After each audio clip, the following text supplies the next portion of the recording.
Hi friends, అందరు ఎట్లున్నారండి? బాగున్నారా friends? నేనైతే బాగున్నా ఫ్రెండ్స్. నేనేం చేస్తున్నా అంటే ఇక అన్నం వండడానికైతే 3 గ్లాసుల బియ్యం అయితే తీసి పెట్టుకున్న ఫ్రెండ్స్, చెరుక్కొని ఇంకా గిన్నెల పోస్తున్నా.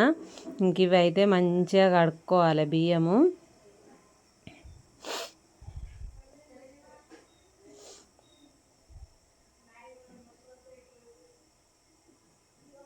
నల్లొచ్చింది ఇప్పుడే, అందుకే ఇగో రైసు కుక్కర్లో పప్పు కుక్కర్లో అయితే నీళ్ళు పట్టి పెట్టుకున్న బియ్యం కడగడానికి వస్తాయని.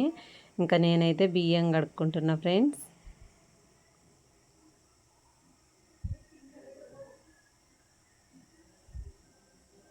మంచిగా పిసికి కడుక్కోవాలి, దుమ్ము గిట్ల ఉంటే పోతుంది.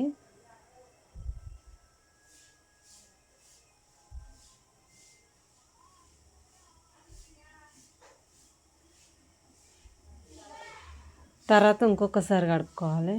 మళ్ళీ నీళ్ళు పోసుకుంటున్నా.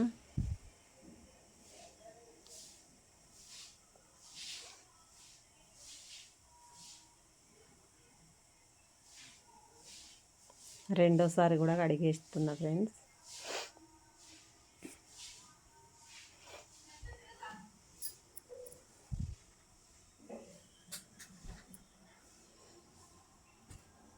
తర్వాత దీనిలోనైతే నీళ్ళు కొలతతో పోసుకోవాలి ఫ్రెండ్స్. నేను 3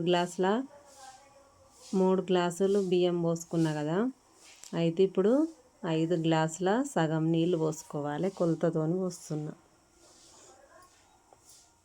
1 2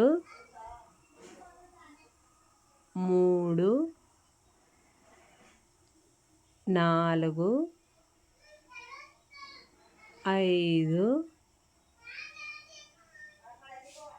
సగం 5 గ్లాసుల సగం నీళ్ళు పోస్తే మంచిగా సరిపోతుంది ఫ్రెండ్స్. అన్నం బాగా వస్తుంది.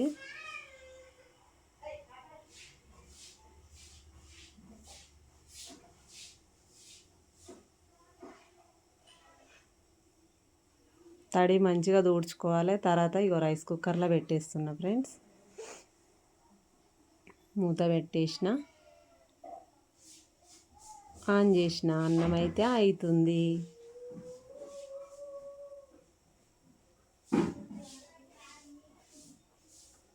అన్నం పెట్టేసిన ఒక 20 నిమిషాలల్లో అన్నం అయిపోతుంది ఫ్రెండ్స్. మా వీడియో మీకు నచ్చితే లైక్ చేయండి, షేర్ చేయండి, సబ్స్క్రైబ్ చేయండి, సపోర్ట్ చేయండి ఫ్రెండ్స్. Bye friends.